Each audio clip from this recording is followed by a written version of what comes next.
Hello future doctors, આજે આપણે પ્રાણી પેશી તેનું શોર્ટ્સમાં રિવિઝન કરીશું. તો સ્ટાર્ટિંગમાં પ્રસ્તાવનામાં એવું કહ્યું છે કે કોષો ભેગા મળીને પેશી બને. તેમાં એક લાઈન ઇમ્પોર્ટન્ટ છે કે સરળ પ્રાણી જળવ્યાળનું શરીર જુદા જુદા પ્રકારના કોષોનું બનેલું છે. ત્યારબાદ એક લાઈન છે કે જ્યારે બે કે બેથી વધુ અંગો તેમની ભૌતિક અને રાસાયણિક આંતરક્રિયા દ્વારા નિશ્ચિત કાર્યો કરવા સાથે મળી અંગતંત્રનું નિર્માણ કરે છે. તો અહીંયા નિશ્ચિત કાર્યો કરવા અને બે કે બેથી વધુ તે બે લાઇન્સમાં ચેન્જીસ કરે. ત્યારબાદ છે પેશી, તો તેના 4 ટાઈપ્સ પડે છે: અધિચ્છદીય પેશી, સંયોજક પેશી, સ્નાયુ પેશી અને ચેતાપેશી. તો અધિચ્છદ પેશી છે તેનું અસ્તર, રક્ષણ અને આવરણ તેના આધારે ટાઈપ્સ પડે છે અને તેનું એ કાર્ય છે. ત્યારબાદ સંયોજક પેશી તેનું જોડાણ અને આધાર એ બે કાર્યો એના છે. સ્નાયુ પેશી તેનો યુઝ પ્રચલન અને હલનચલનમાં થાય છે અને ચેતાપેશી નિયંત્રણ અને સહનિયમનનું કાર્ય કરે છે. તો સ્ટાર્ટિંગમાં પહેલી પેશી છે અધિચ્છદીય પેશી. તો ચાદર જેવી પેશી હોય છે, તેને એક મુક્ત સપાટી હોય છે, બાહ્ય વાતાવરણના સંપર્કમાં રહે છે અને આવરણ અને અસ્તર પૂરું પાડે છે અને ઓછું આંતરકોષીય આધારક ધરાવતા કોષો સઘન ગોઠવણી ધરાવે છે. વર્ણનાત્મક રૂપાંતરણને આધારે સરળ અધિચ્છદીય પેશીના ટાઈપ્સ પડે છે. એમાં પહેલું છે લાદીસમ અધિચ્છદ. તો તેમાં ચપટા કોષો આવેલા હોય, પાતળું આવરણ હોય અને સીમાની કિનારી હોય તે અનિયમિત હોય છે. ત્યારબાદ તેનું સ્થાન છે રુધિરવાહિનીની દિવાલમાં, ફેફસાના વાયુકોષમાં અને કાર્ય પ્રસરણ માટેની સપાટી રચે. પછી છે ઘનાકાર. તો એક જ સ્તરમાં કોષો આવેલા હોય, સ્થાન ગ્રંથિઓની નલિકા, મૂત્રપિંડ નલિકાકાર ભાગમાં, પીસીટી એટલે કે નિકટવર્તી ગૂંચળામય ભાગમાં, અને તેમાં સૂક્ષ્મ રસાંકુરો આવેલા હોય છે. કાર્ય છે શોષણ અને સ્ત્રાવ. ત્યારબાદ છે પક્ષમલ અધિચ્છદ. તો તેઓ પક્ષમો ધરાવે. કાર્ય કણો અને શ્લેષ્મને ચોક્કસ દિશામાં વહન કરાવવું અને તેનું સ્થાન છે સૂક્ષ્મ વાહિકા અને અંડવાહિનીના અંગોના અંદરની સપાટી પર. ત્યારબાદ છે સ્તંભીય અધિચ્છદ. લાંબા અને પાતળા કોષોનું એક સ્તર હોય. કોષ કેન્દ્ર નીચેના ભાગે જોવા મળે છે. મુક્ત સપાટી ઉપર રસાંકુરો આવેલા હોય અને તેનું સ્થાન જઠર અને આંતરડાની દિવાલમાં અંદર અને કાર્ય સ્ત્રાવ અને શોષણ. એનસીઆરટીની લાઈન છે કે સ્તંભીય કે ઘનાકાર કોષોનો સ્ત્રાવ કરવા માટે વિશિષ્ટ રીતે રૂપાંતરણ પામવાની વિશિષ્ટતા ધરાવે છે. અહીંયા સ્તંભીય અને ઘનાકાર કોષો એ બે ઇમ્પોર્ટન્ટ છે અને પીવાયક્યુમાં પણ આવી ગયેલ છે. ત્યારબાદ છે ગ્રંથિય અધિચ્છદ. તો તેના બે ટાઈપ્સ પડે છે: એકકોષીય ગ્રંથિ અને બહુકોષીય ગ્રંથિ. એકકોષીય ગ્રંથિ તે છૂટાછવાયા ગ્રંથિકોષોનું બનેલું હોય અને તેનું એક્ઝામ્પલ છે અન્નમાર્ગના ગોબલેટ કોષો, તેને શ્લેષ્મસ્ત્રાવી કોષો કહેવાય. અને બહુકોષીય ગ્રંથિ કોષોના સમૂહથી બને, તેનું એક્ઝામ્પલ છે લાળ ગ્રંથિ. ત્યારબાદ બહુકોષીય ગ્રંથિને સ્ત્રાવને ઠાલવવાની બાબતે તેના બે ટાઈપ પડે: બહિર્સ્ત્રાવી ગ્રંથિ અને અંતઃસ્ત્રાવી ગ્રંથિ. બહિર્સ્ત્રાવી ગ્રંથિ વાહિનીઓ અને નલિકા દ્વારા ઉત્પન્ન થાય અને ઘટકોના પોલાણમાં ઠાલવે. તેના ઉદાહરણમાં લાળ રસ, શ્લેષ્મ, કાનનું મીણ, લિપિડ, દૂધ, પાચક ઉત્સેચકો અને અન્ય કોષીય નિપજો. ત્યારબાદ છે અંતઃસ્ત્રાવી ગ્રંથિ. તો તેને નલિકાનો એટલે તેને નલિકાવિહીન ગ્રંથિ કહેવાય અને કોષોની આજુબાજુ રહેતા દ્રવ્યમાં તે સીધું જ ભળે છે. ત્યારબાદ પેશીઓનો બીજો ટાઈપ સંયુક્ત અધિચ્છદ પેશી. એક કરતાં વધારે સ્તરનું બનેલું હોય એટલે તેને બહુકોષીય કહેવાય. આ પીવાયક્યુમાં આવેલ છે. ત્યારબાદ તેનું કાર્ય છે રાસાયણિક ઘટકો અને યાંત્રિક તાણ સામે રક્ષણ. સ્થાન છે ત્વચાનું અધિચર્મ, મુખ ગુહાનું અસ્તર, કંઠનળી લાળ ગ્રંથિનું નલિકાની અંદરની દિવાલમાં અને સ્વાદુપિંડ નલિકાની અંદરની સપાટી પર. કોષીય જોડાણ: ચુસ્ત, સંલગ્ન અને અવકાશ. એમાં ચુસ્ત અથવા તો દ્રઢ જોડાણ ટાઇટ જંકશન પેશીમાંથી દ્રવ્યોને બહાર જતા અટકાવે. અભિલગ્ન અથવા સંલગ્ન જોડાણ આજુબાજુના કોષોને જકડી રાખવાનું કાર્ય કરે.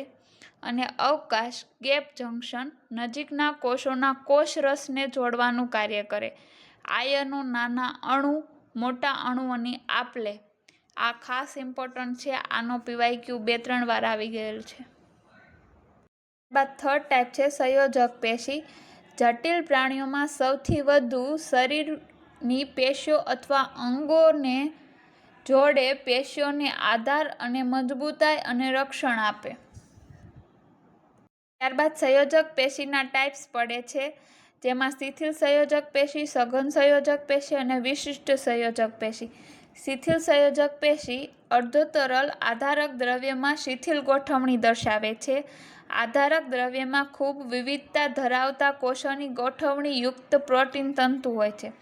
તેમાં તંતુ ઘટક પેશી અને મેદપૂર્ણ પેશી, તેના બે ટાઈપ્સ પડે છે શિથિલ સંયોજક પેશીના, જેમાં તંતુ ઘટક પેશી છે તે ત્વચાની નીચે આવેલી હોય છે, અધિચ્છદીય પેશીને આધાર આપે છે. તંતુ ઘટક કોષ જે તંતુઓનું નિર્માણ અને સ્ત્રાવ કરે છે, અને બૃહદ કોષો અને માસ્ટ કોષો આવેલા હોય છે. આ એક ક્વેશ્ચન પૂછાય છે. ત્યારબાદ મેદપૂર્ણ પેશી, તે ત્વચાની નીચે આવેલો હોય છે, તેમાં ચરબીનો સંગ્રહ થાય છે. એટલે કે જે ઘટકો ઉપયોગમાં ન લેવાયા હોય તેનું ચરબીમાં રૂપાંતરણ થાય અને તેનો પેશીમાં સંગ્રહ થાય છે.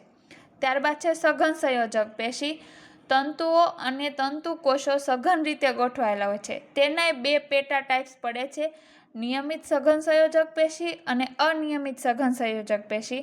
નિયમિત સઘન સંયોજક પેશીમાં સમાંતર સમૂહોની વચ્ચે કોલાજન તંતુઓ હરોળમાં ગોઠવાય છે. તેના એક્ઝામ્પલ ખાસ યાદ રાખવા: કંકાલ તંતુ અને સ્નાયુ બંધને જોડતું સ્નાયુબંધ ટેન્ડોન અને અસ્થિને જોડતું અસ્થિબંધ જેને લિગામેન્ટ કહેવાય છે. આ બે ઇંગ્લિશ વર્ડ યાદ રાખવા. અને અનિયમિત સઘન સંયોજક પેશીની ગોઠવણી અલગ અલગ થયેલી હોય છે અને પેશીમાં ત્વચામાં આવેલી હોય છે. સંયોજક પેશીનો થર્ડ ટાઈપ વિશિષ્ટ સંયોજક પેશી. તેના થર્ડ ટાઈપ પડે કાસ્થિ, અસ્થિ અને રુધિર, જેમાં કાસ્થિમાં આંતરકોષીય દ્રવ્ય મજબૂત અને વળી શકે તેવું હોય છે અને તેઓ દબાણ સહન કરે. પેશીના કોષોને કોન્ડોસાઇટ કહેવાય. આ એક યાદ રાખવું. ઉત્પન્ન થયેલ આધારક દ્રવ્યમાં રહેલી ખાલી જગ્યામાં આ કોષો આવેલા હોય છે અને તેનું સ્થાન નાકના ટોચના ભાગે બાહ્ય કણો એટલે કે કર્ણો પલ્લવ, પુખ્તમાં પગમાં અને હાથમાં, અને ક્રમિક બે કશેરુકા વચ્ચે કરોડ સ્તંભમાં. પૃષ્ઠવંશી ભ્રૂણમાં ઉત્પન્ન થતા મોટા ભાગના કાસ્થિ અસ્થિમાં ફેરવાતા હોય છે. એટલે કે સ્ટાર્ટિંગમાં કાસ્થિઓ રહ્યા, તે પછી પુખ્ત સમયે અસ્થિમાં ફેરવાય છે. ત્યારબાદ છે અસ્થિ.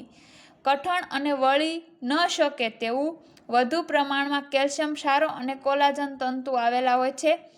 અસ્થિના કોષોને અસ્થિકોષ કહે છે. તેનું કાર્ય છે શરીરનું બંધારણીય ચોકઠું રચતી મુખ્ય પેશી, અંગો અને કોમળ પેશીને આધાર આપે, પગના લાંબા અસ્થિ વજન સહન કરવાનું કામ કરે. આ કોષો અસ્થિકોટરો કંકાલ સ્નાયુ સાથે હલનચલન શક્ય. અસ્થિમજ્જા રુધિરકોષોના નિર્માણમાં સ્થાન, એટલે કે અસ્થિમજ્જામાં રુધિરકોષો નિર્માણ પામે છે. ત્યારબાદ છે રુધિર. પ્રવાહી સંયોજક પેશી, જેમાં રક્તકણ, શ્વેતકણને રુધિર રસનો સમાવેશ થાય છે. શરીરમાં વહન પામતું મુખ્ય પ્રવાહી પરિસંચારી તરલ દ્રવ્ય. આ એક યાદ રાખવું. પેશીનો ફોર્થ ટાઈપ છે સ્નાયુ પેશી. લાંબા નળાકાર તંતુઓ સમાંતરે ગોઠવાય. તંતુઓ કે જે સૂક્ષ્મ તંતુઓના બનેલા હોય છે, માઇક્રોફાઇબ્રિલ સ્નાયુ તંતુઓ. સ્નાયુના ત્રણ ટાઈપ પડે: કંકાલ સ્નાયુ, સરળ સ્નાયુ, રદ સ્નાયુ. જેમાં કંકાલ સ્નાયુમાં કંકાલ અસ્થિ સાથે ગોઠવાય. તેઓ નળાકાર, રેખિત અને અશાખિત હોય, બહુકોષ કેન્દ્રી, ઐચ્છિક, પરિવર્તી અને વધુ રુધિર પુરવઠો દર્શાવે અને અધિબિંબ તેમાં આવેલા હોતા નથી. ત્યારબાદ છે સરળ સ્નાયુ.